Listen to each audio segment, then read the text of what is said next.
Welcome, everybody, to the Raad Life, the only talk radio show that takes you along with host and age explorer Rod Gantos on his continuing journey of discovery into life's challenges, opportunities, options, and all the latest and greatest things that come with getting older. The Raad Life is brought to you this week by Your Home for a Lifetime, a company dedicated to empowering you to stay safely, independently, and comfortably in your own home. And now here is your host, Rad Gantos. Hello, everybody. Good afternoon. It is another episode of The Raad Life. And I'm actually, can I just do a shout out for whoever it was that just texted me? And I apologize for not having their number in my phone, but they said, "Are you on the air?" Yes, we are on the air. We needed to warm up our guest today. Is that what we call it? Yes, okay. We were warming up our guest a little bit, right? Not that she needs warming up, but I think we were having too much fun warming up for the show that we kind of lost track of time until Paul basically said, "Hey, are you coming in?" They're across the street. Oh, yeah, that's right. We got to walk across the street. Okay, so I want to give a shout out to the Center Club, by the way, and Shaheen and all the crowd over there. Austin, Victor, everybody. Who am I forgetting? Catherine, Kristen. Or the crew from the Valet, all those guys. I mean, I know. Yeah, I love Andrew. Seriously, right? For those who don't know, both myself and my guest are members there, and we usually park there and grab a bite to eat, and then prepare for the show, and then walk over. Is that what we're calling it today? Okay. Oh, I'm sorry, Paul. Did I not call you for that preparation meeting today? No. Okay, but. Seriously, though, right? It's a great organization. It's a great location. It's amazing. If you guys don't know about the Center Club, which is kind of a little bit of a hidden secret, I suggest everybody basically check out Club Core and the Center Club. We'll just give them a plug because we enjoy all that they do for us every day of the week. It's an awesome place to work out of there. And if you do go in and you do decide to join, make sure to name drop both my name and Wendy's and let them know that we sent you. And with that, I will introduce my guest. Wendy is a person I met at the Center Club. Today? No, not today. Okay. Ignore Paul, as you do every week. Okay, all right. So it's just housekeeping. Ignore Paul. That's okay. That's just part of the show. It's just housekeeping for That's the show. just part of the show. Yeah. He's okay. So I'm going to share this with Wendy and for everybody who's listening. Right. When I first started to do this show, I basically came in and we had this show and we had this shtick going on with Paul. We do like 10 minutes of shtick when we first started, right? Which we don't have time for today. But anyway, listen to old shows. I'll give you the website. You can enjoy the shtick, right? But we do this shtick. And then I walked in and I said, you're kind of like my Robin. And he says, "Oh, like Batman and Robin." And I said, "No, hell no. Howard Stern and Robin." Oh, ouch. I didn't like that one. Okay. The Boy Wonder I could take, but The Boy Wonder, the Boy Plunder, maybe. Okay, but anyway, so I met Wendy at the Center Club. She did a great presentation, and for those who know me, know that I basically have spent enough time listening to people give me boilerplate that I basically can smell it coming a mile away. You don't like fake. I don't like fake. The show is all about authentic. You don't like processed. You see what you get what you see. No baloney here. No baloney. Can I get back to the show now? Okay, thank you. Just trying to move it along here. You're moving along. Okay, with 10 minutes late. With cold cuts and jabs. Okay, so but really, her presentation was pretty amazing, and I really appreciated the fact that it was not only candid, but it was also out of the box. I haven't shared this with her, but she knows that I was standing in the back of the room going, just kind of like, my back was hurting, so I had to stand against the wall. But the presentation was very, very effective, and I really liked that she had a different perspective on things, and we're going to cover that in the show today. She also is relaunching her career and brand as a real estate investment expert. She's been in the industry how long, Wendy? 30 years. 30 years in the industry. And so she has a perspective of seeing how the real estate market has changed over the course of the 30 years, both in terms of investments, in terms of the kind of end profile user, what they're looking for. It's a different time out there, and if you're still basically selling or marketing, this is across industries, by the way, the same way you've been doing for the last 20, 30 years, you need to wake up. because And the world smelled around the you, coffee, which I did as they came in, and I won't make any comments. You here. smelled the coffee. Yes, he smelled the coffee. For those who are on camera, the coffee. Okay. Thank you, Senator That's Club. good coffee. Okay. I want to give a shout out to Austin. That's actually, good for that. coffee. Okay. All right.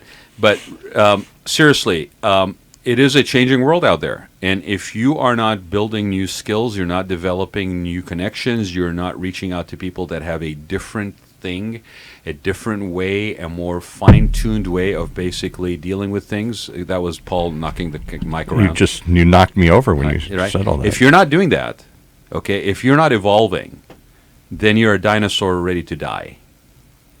Why you look at me when you say that? Well, because you're a dinosaur. but to give you credit, Paul, you reinvented yourself. I did. And people don't hear the story enough about OC Talk Radio.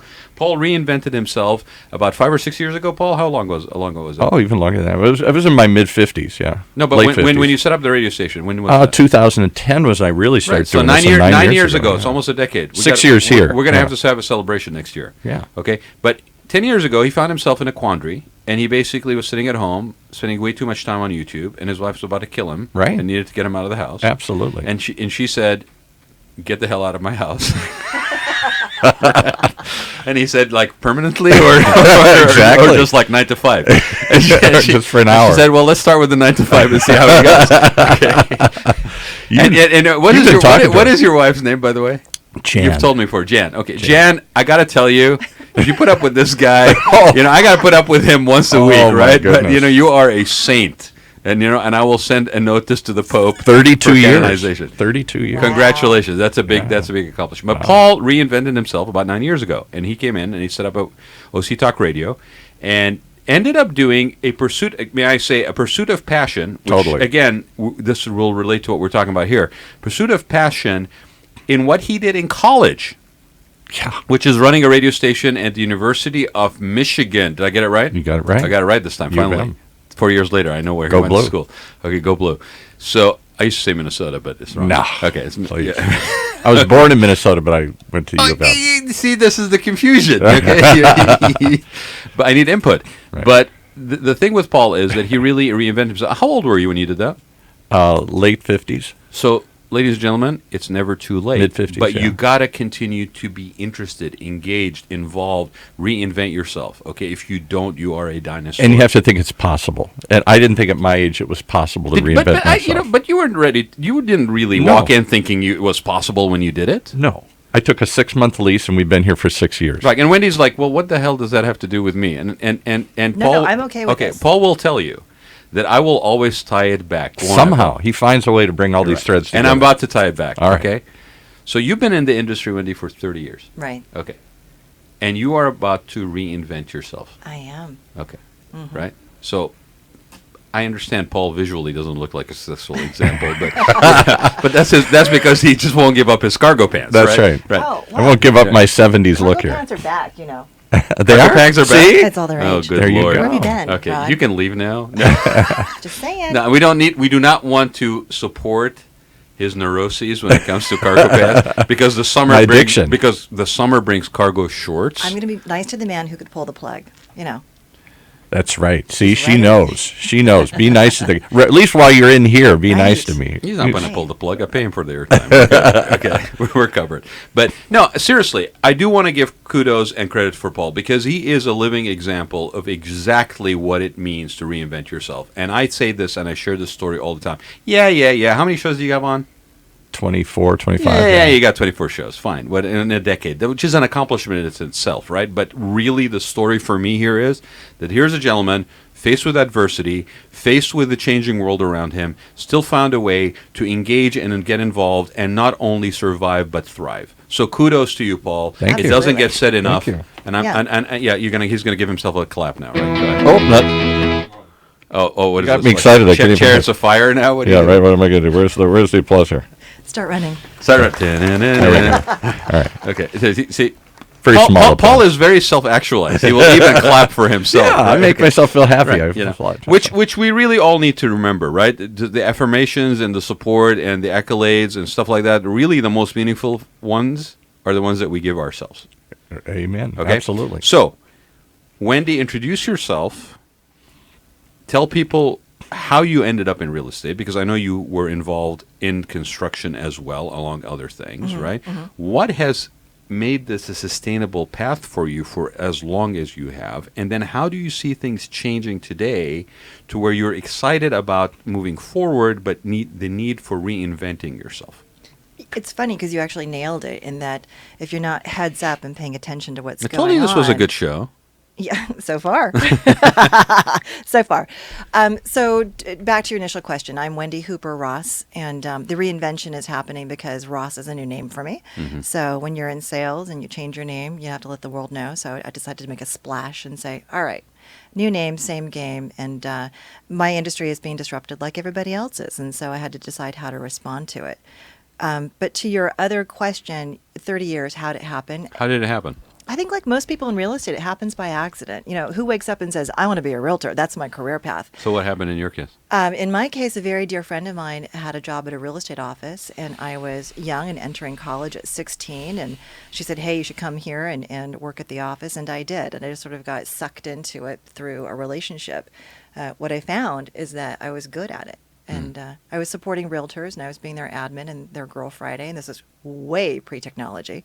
So I was manually assembling files. A lot of paperwork, a lot of filing. Yep. Yeah. That was back when the MLS was a physical book. Yeah. And I was the flunky that would like flip the pages and put the new photographs in there and call and see if it was, you know, is this house still for sale and can we show it and all that good stuff. So Right. it was very foundational and it was wonderful. So 30 years ago, I was learning the foundation that now is all automated. Were you in Orange County at the time as well? Now I was in Silicon Valley. I was Okay. up in scenic San Jose. Okay. So the world has changed. I grew up with the Silicon chip in Silicon Valley, and it was really interesting to be there and see how our industry, or all industries, were affected by technology. Well, and that whole market basically changed from being basically boonies and you know outer fields and cabins to basically, you know, where real estate is one of the most premium priced real estate in the country. Yeah, it was insane. Yeah. It was just insane. I watched the vineyards go away, and you know the mid-rise office buildings take their place instead. Similarly to what happened here with orange groves and build-outs. Precisely. I mean, I remember the days when the spectrum was basically nothing but strawberry fields.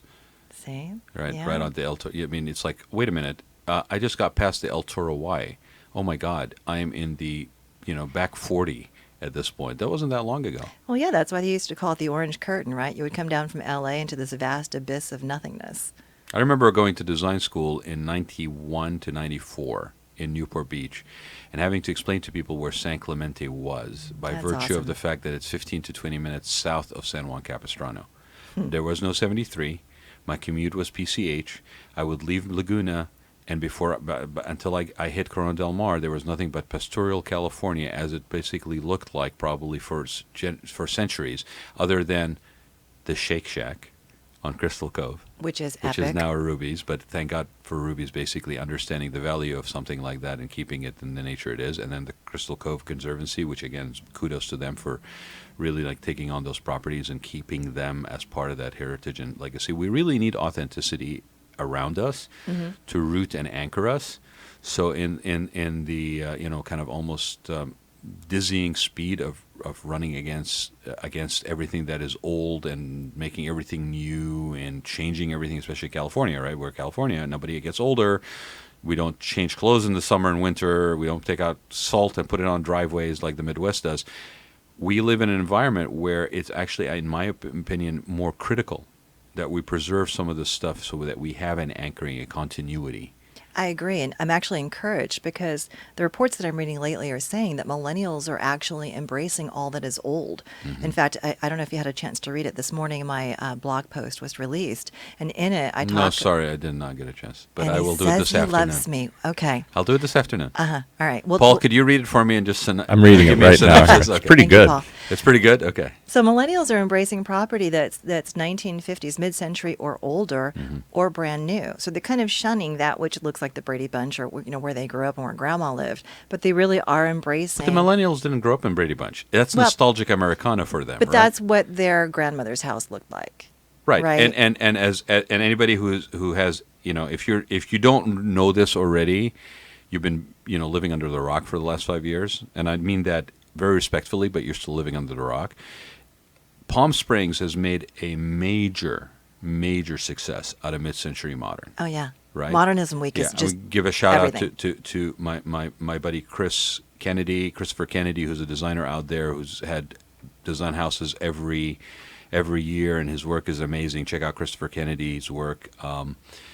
There's been a resurgence, to your point, I think, with the need to connect to something meaningful. Yes. As we live in a world where everybody is a selfie king or queen, where content is basically nothing other than cacophony of noise, and there's no quality filter. Everybody is an influencer, whatever the heck that means. Everybody is a friggin', social media guru, whatever the heck that means, right? We have lost a little bit of this. And last week, actually, we had Lou Delgado on, and I think this is appropriate. We were talking about iconic imagery. Right. And how this Lou Delgado, for those who don't know, and please go back and listen to the show from last week. I think you'll find it very informative. He's a photographer. He's actually a designated photographer for the Democratic Party. Keep the political bend out of it. He has seen a lot of stuff through his viewfinder, and we talked about things like John saluting the casket. Caroline and John JFK Jr. basically underneath the desk at JFK's Oval Office, or the man who stopped the tank in Tiananmen Square. For those who even remember that, it wasn't that long ago. Those iconic imageries used to unify us. They used to actually give us a place for common ground. And then we basically have now become awash in a sea of imagery, and yet how much of it is actually that meaningful? And I'll leave everybody to answer their own question on that one. But things like mid-century modern, things that like the Shake Shack on Crystal Cove, things like Cook's Corner, for bikers, the fields with the poppies, okay, which is an amazing thing to watch. But next year, go see it before everybody realizes that they can basically go out there and take a selfie of themselves with a field of orange poppies, because they basically get all trampled every year. These are things that are really something we should honor and respect. And a lot of it in Orange County tends to relate around real estate, tends to relate around destinations, locations, right? I mean, Well, and don't forget, we all live somewhere. And home still is our nest. It still is where we go home, we lick our wounds, we hide our shame from the world or whatever, yeah. and we reboot and we restart again. So whatever That we sanctuary, want to call that it, safe place, right? yeah, it's not going away. So we have to just remind ourselves, okay, what is this? What does this mean to us? And how are we going to approach it? So how has the real estate market, from your perspective, because I think you bring an interesting, unique vantage point, how has it changed in the last 30 years? I mean, we are a very real estate-driven part of the country. Right. I wouldn't even say even just Orange County. I mean, Orange County is on steroids, but Southern California in general, California in maybe lesser, but Southern California, it has been, I mean, you go back and watch Chinatown and realize that the whole storyline is basically built around water rights and development, right? And so we are very real estate driven. We're very development driven. We're very reinvent our commercial spaces, how we live, quality of life is very linked to buildable environments. How has it changed in the last 30 years? Well, since I come from the perspective of residential real estate, I'm going to speak from that perspective. Okay. And for the longest time, I would say the last probably 25 years or so in Orange County, at least, probably Southern California overall, people have viewed residential real estate as an investment or a commodity, not just a home. And that's evolved radically. And that was what was the foundation of the speech that I gave, where you stood up in the back of the room. And incidentally, I thought he was standing up to get a better view of me and hear what I said, but no, his back just hurt. But anyway, in that speech, I was talking about... That's my story, and I'm sticking to it. Yeah, whatever. Our relationship to real estate has changed. We all know in mid-century America, the United States coined for the world the notion of the American dream. And the American dream was that house, the white picket fence, the 2.5 kids, the dog, the great job, the retirement, Leave it to Beaver meets Wonder Years. Exactly, right. Yeah. Vacuuming in your pearls. I don't know who did that, but that was our iconic dream. And Paul, do you vacuum in your pearls? I know I do. I vacuum in the nude, but I sometimes wear pearls. Too much information. Moving on. Okay. I knew I liked that man. All right. In his pearls. But we've evolved, and as we've gone through the crash, that was really epic. I mean, it wasn't just we took down our economy; we shamelessly took the global economy down with us into the toilet, and then had to, like Phoenix, rise from the ashes, dust it off, and figure out what we're going to do. So, of course, we did. Our economy rebounded, but what happened was we left the largest demographic of our population, the millennials, imprinted with this notion that real estate is unreliable. It's not an investment. It's Interesting not secure, perspective. Yeah. right? Yeah. So they don't view owning a home as the American dream. In fact, a Harvard study showed that nearly 50% of all millennials, when surveyed, said that they thought the American dream was dead. And you said something that was interesting in your presentation where the stigma, and I think exactly that's probably the word you used, is the stigma for rental versus home ownership is no longer. Exactly. And I can understand that. Like you got a well employed population, Right. younger, waiting to get married later, Right. not looking to start families really quick, Well educated. able to travel. And it's not by the way, it's not an odd scenario because I think other countries probably have experienced this to a certain extent. Remember, I touched on that in my speech. We're becoming more European. Yeah, in urban centers like London, Paris, places like that, where it's basically not necessarily a transitional population, but it's a population that wants to be flexible. I don't want to worry about the property, weeding on a weekends, going to Home Depot and basically buying stuff, right? We even talked about what does that really mean to some of these big boxes that are basically built their whole existence on, hey, every weekend there's a project at home, right? Right. But you basically, I want a pied-à-terre. I want something that doesn't have obligations. Maybe has a porter, has some support services I can order conveniently on my app, my iPad or my iPhone, or just kind of get it basically delivered to my house. Don't have to worry about what happens on the weekend. Maybe I have a pet, maybe I don't. The extent of my involvement is walking a dog or not. But actually, most of them do. I mean, dogs are very chic. It's the new hot accessory. So it's all, but I also will tell you from my perspective, from the spa industry and the wellness and hospitality industry, is that there's also a hunger because the number one thing that people talk about is loneliness. Right. In that generation. Right. So it makes sense that you would have a companion. Well, that's a whole nother radio show, I'm sure, about the social changes and isolationism that's occurring. But it does reflect into, are pets allowed? Are pets not allowed? Right? Your rental property, right? And we talked about rental property converting to condos, right? And ownership that way. But you said that the stigma of the stigma of renting versus home ownership is kind of gone. Absolutely. And that goes back to the American dream. It used to be a pointed object of pride to say, I bought my house. That was a rite of passage. You bought your house, you got married, you had your children. That was a benchmark of achieving. Absolutely. Reaching. Absolutely. And then even above and beyond that, when you paid off your mortgage, many people don't understand this. Having a red front door, it's not just chic. Globally, in Europe and in the United States, you painted your front door red when you paid off your mortgage. That was like proclaiming to the world, I own this. This is 100% mine. People just don't care I think anymore. in Orange County, you can get that specified by the developer when you basically start your mortgage, actually. Right. You go in $1 million in debt and but pay that front door it's red. interesting. That was a sign of actually having paid off your home. It was a deliberate, iconic I did not statement. know that. That's pretty cool. I'm here to help. Thank you. So with that being said, you still have people that are affluent, Right. that are younger, Right. that are not owning homes.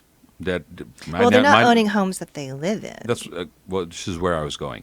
They may not even buy a car. They may use Uber. They may basically, they don't want the hassle of gas money or whatever, right?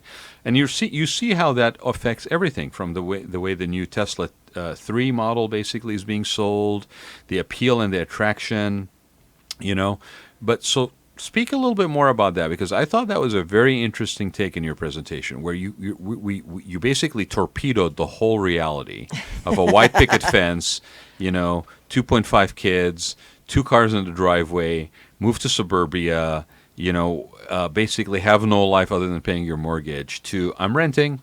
Right. I got a salary. Well, as much as I'd like to own that I torpedoed that myself personally, I didn't. But what happened was this. I was noticing a change in what was happening with my clients. Yeah. You know, from the millennials, who are the largest demographic right now, even to my older clients, they're all starting to say, hey, what about converting this property that I'm moving out of into a rental?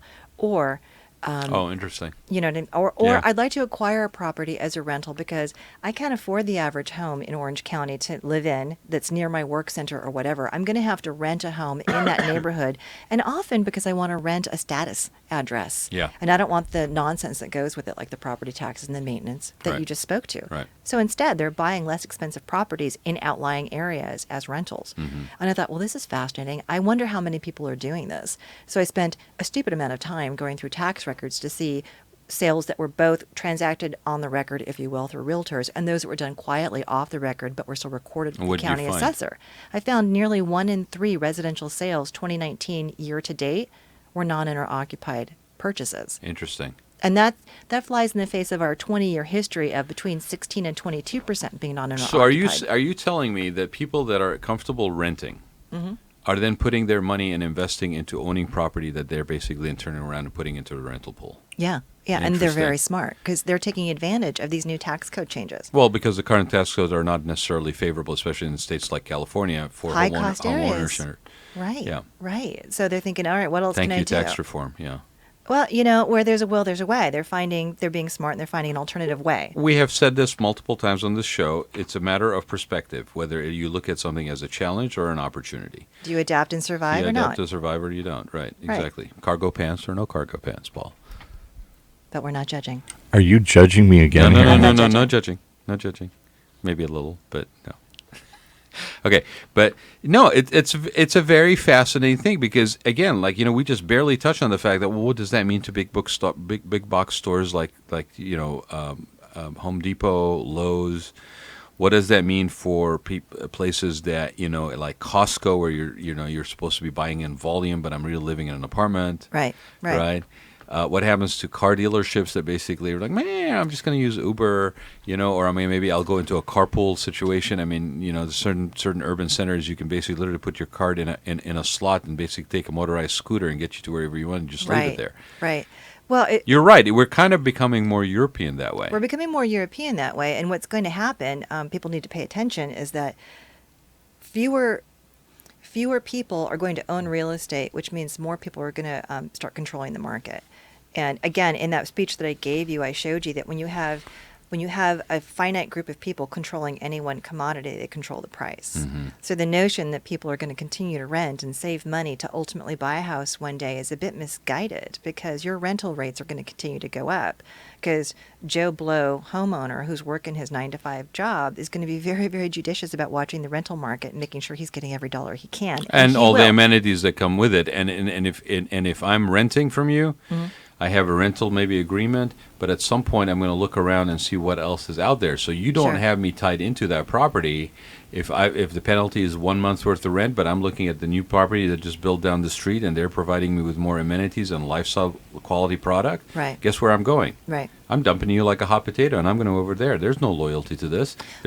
There's not, but I'm curious to see what happens with that, because what you're describing is the individual homeowner who might own 2 or 3 duplexes versus the Irvine company that owns thousands and thousands of units. Well, let's put another layer to this. Okay, it's not only the millennials that are basically impacted by something like this. It could very easily be a surviving spouse that basically is looking for a community by which to provide their support and services for them as they get older. Sure. They're able-bodied. I mean, it's consider it almost like the modern, and I'm not being gender specific, but the modern Golden Girls.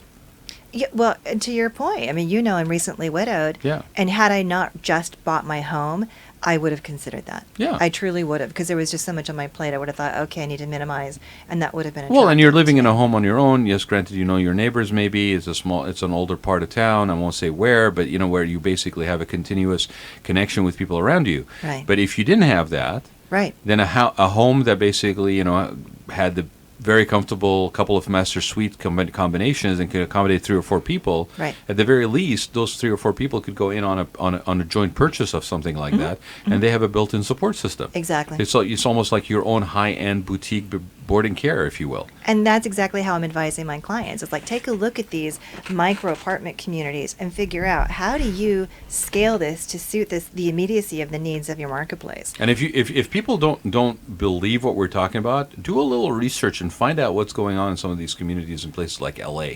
These are very well-heeled, affluent people with resources, Right. and financial abilities, Right. that are basically teaming together to provide themselves in a sustainable living environment as they get older. So it's not just the youth of this of this country that are looking at, I don't need to buy a home, I can rent, I'm more flexible, put a backpack on my back and basically take off for 2 weeks. I don't have to worry about who's watering my garden or who's walking my dog, and who's basically making sure that, Oh, Paul, the baby boomer, has got his hand up. What's up, Paul? Very curious listening to this conversation. I have to ask the question I always want to ask at these moments. Is Orange County ready to accept turning into Manhattan or San Francisco? Have you looked at what's going on around the spectrum? I know it's happening, but I'm just saying. What exactly do you mean by that? Do you mean high rises? High rises. As we abandon tract homes and we go to higher density, as we go to up instead of out, it seems like there's a backlash that's either could happen or is already happening. Huntington Beach had a big backlash where they tried to scale back the density of development over there. Other people are seeing apartments going up everywhere.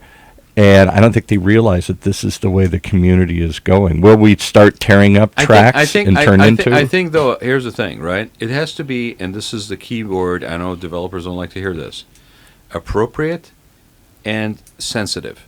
Because you will kill the goose that lays the golden egg if you build something that's not appropriate or sensitive in a particular market. That doesn't mean that you cannot change the nature of the type of housing that's available. But if you basically go into a community that is all single-family homes, and what you do is literally bulldoze one lot after the other, and somehow get a zoning for 3, 4, 5 stories, high density, the biggest. But isn't that where this is kind of headed? I just saw some law just changed, I think, in California at the state level. Well, it's driven by higher density. You could build 2 or 3 you know what, granny homes. And I'm going to let Wendy. Don't ask me. I just do this for a living. Well, I'm going to ask. No, really, Wendy to talk answer. amongst yourselves. But here, the thing about that, though, Paul, is the motivation for what you're describing, that is changing the regulations and easing certain restrictions in homelessness. Is homelessness. Yeah. It's affordable housing. Right. But are we really standing true to that conviction and building affordable housing and taking care of the homeless problem? Or are we just basically using this as a reason to open up more development at higher price to compound the problem that we already have? Because that is what I'm seeing happening. Okay, the short answer is no. Yes. That's all I got. No. No? Yes. No, we're not. But to your point. So is Orange County ready to, are we as a community ready to embrace the notion that we're no longer tract homes and leave it to beaver neighborhoods? We've had a homeless problem in Orange County for over 2 decades. Okay, we have not been aware of it. Anybody who drove by the Santa Ana riverbed realized we had a homeless problem. Anybody who went to Mary's Kitchen you don't have in Santa to Ana. see it. It's somewhere else. But here's the thing, right? We had $180 million set aside at the supervisor level that everybody acted like we didn't know that this was. How the heck do you hold your job if you have somehow misplaced $180 million? I'm sorry, supervisors, but I'm not buying that for a split second. Okay, you knew the money was there. I understand that the political fallout of basically supporting a homeless solution was probably too high for your voter base. Okay, but the bottom line is we have a problem. And they're finally starting because Judge Carter basically put them between a rock and a hard place, and they have to do something. But neither one of you addressed my question. I haven't been allowed to. You guys want to stop talking. So we'll let her do it. So I'm going to reframe it. I get that it's happening. I get that it has to happen, and it will happen whether we want it to or not. But are we as a community really ready to accept a different vision of Orange County? No. The answer is no. And I would direct your attention to Banning Ranch. Banning Ranch is that strip of land along the Santa Ana riverbed between Costa Mesa and Huntington Beach. Right. And the Banning Ranch Company, Conservancy, what have you, has been trying to develop that property and put in what I think is a very reasonable number Yeah. of single-family homes and a very reasonable number of condominiums, and to actually clean up that land It's that actually has true. oil It's a very rigs. sensitive solution. Right? Correct, So yeah. they're saying, okay, let us clean up this land. Let us remediate the soil, get rid of the oil rigs, preserve the indigenous species and whatnot that are there, and put a reasonable number of houses on there. And Right. they have been fighting the community for a decade. Exactly. So no, the community is not ready for it. That's just one example. How And- long did they fight for the toll And are road? what Rod talks about all the time, are the cities ready for this transition? No. Do we have the There's infrastructure no, in place? beca- Do we no, have no, the because transportation in because our place? political system and therefore our advocacy is driven by elections, vote count, and basically who am I going to basically disrupt, whose existence am I going to disrupt the least in order for them to believe that I am basically looking out to maintain their quality of life as they know it and are comfortable with in their own little bubble. There's an abdication of leadership. I'm not putting it on Orange County alone because I think it's the nature of the beast. It is something where if you go into political office, at some point you have to make a decision. Do I stick my neck out and stand for leadership, even if it's something that is inappropriate and not necessarily appealing to Even if people? I lose my job. Even if I lose my Right. job? Or is it about me holding on to my job? Well, and this is not just, like you said, an Orange County It's not issue. an Orange County issue. It's a statewide issue, and I lived Right. 10 It's years a in nationwide Seattle. and an international issue, actually. Coastally, I mean, up Yeah. and down the coast, Yeah. it's crazy. It is a huge problem. And again, to your point, Rod, the accessory dwelling units, the ADUs that have been permitted, as we originally started this conversation with, Yep. to take single-family zoning, one-unit zoning, and add an accessory unit was designed to help us create very low-income housing. I have one myself. I have a unit behind my home on Right. my lot, and I rent that out. And they're younger people who are building their lives, Oh, and they need, it's Some cities have allowed for what they call, grandma suites or Right. Granny flats, ADUs, exactly. That's a new development that Exactly, happened. exactly. I think we are responding. I think there's obviously conflicting interests, which is understandable when it's such a valuable piece of property along the coastline, 10 miles in, 20 miles in, whatever your benchmark is.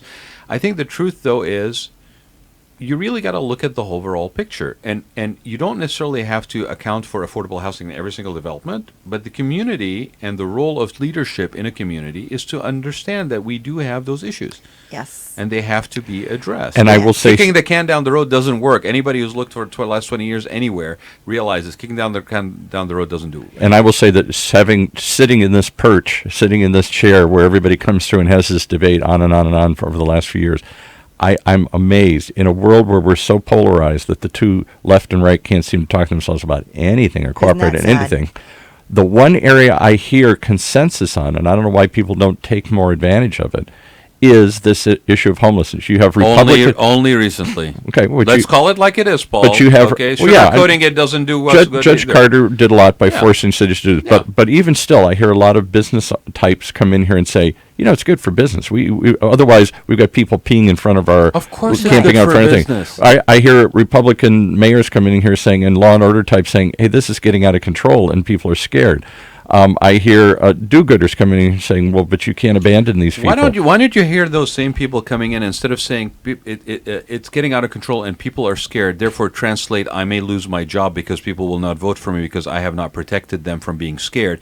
Why don't you actually have these people come in and say things like, you know what, there's a moral issue here and a responsibility for me to look out for the people that are less than me. I don't disagree, in my but community. I'm just saying that for the first time ever in a long time, I've heard both sides, left and right, conservative, big business types, big developers, charities, churches. Can I be a little jaded for a split Well, second? but at least they're talking It's about it. also Everything else because they they're won't talk about it. realizing there's a lot of money in Well, it you now. brought that up. There's a lot of consultants that are going to get rich off What's of the not new to plans. like right? about a lot of money in consultancy contracts? Can I just give a shout out to the You're so Jamboree cynical. House?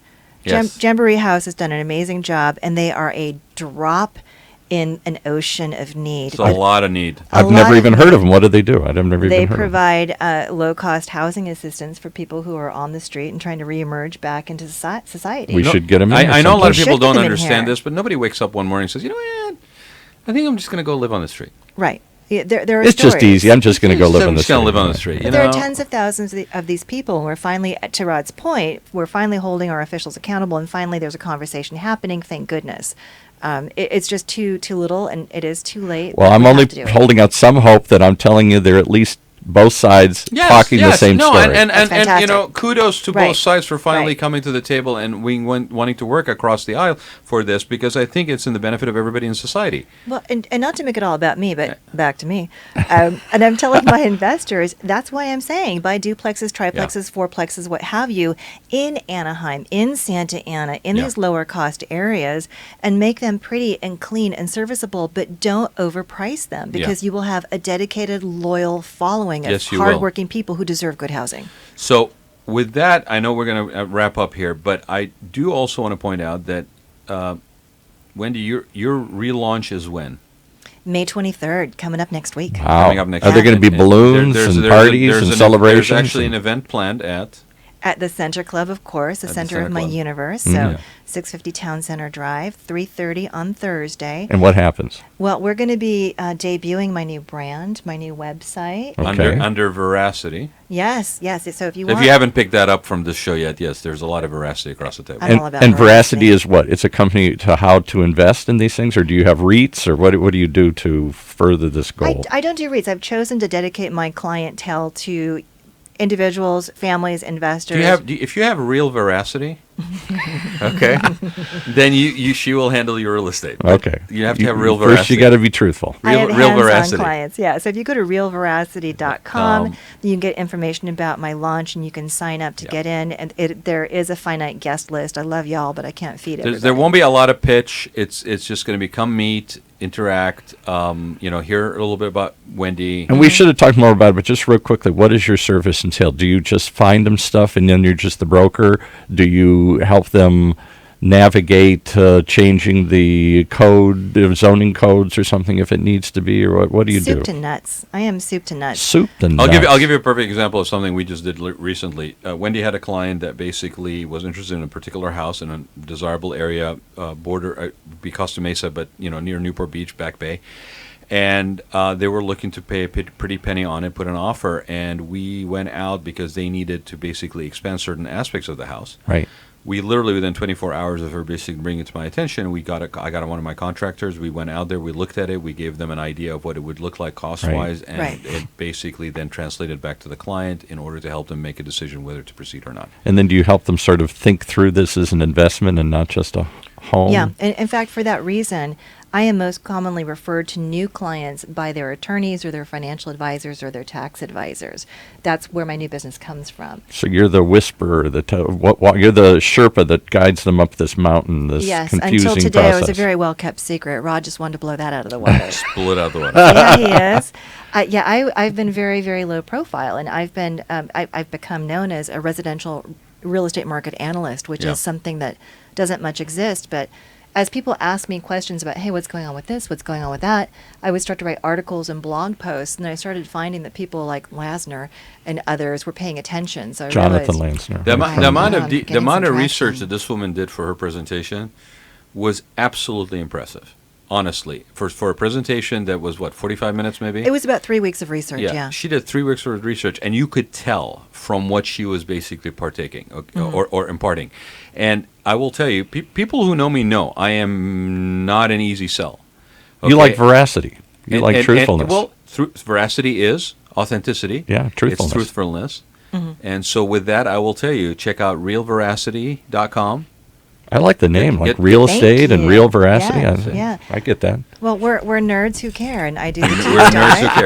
care. I also do want to encourage people to check out the Center Club and try to become a member or use Wendy's event as an opportunity. You need to RSVP. You do. Go to realveracity.com. And the date veracity.com. again?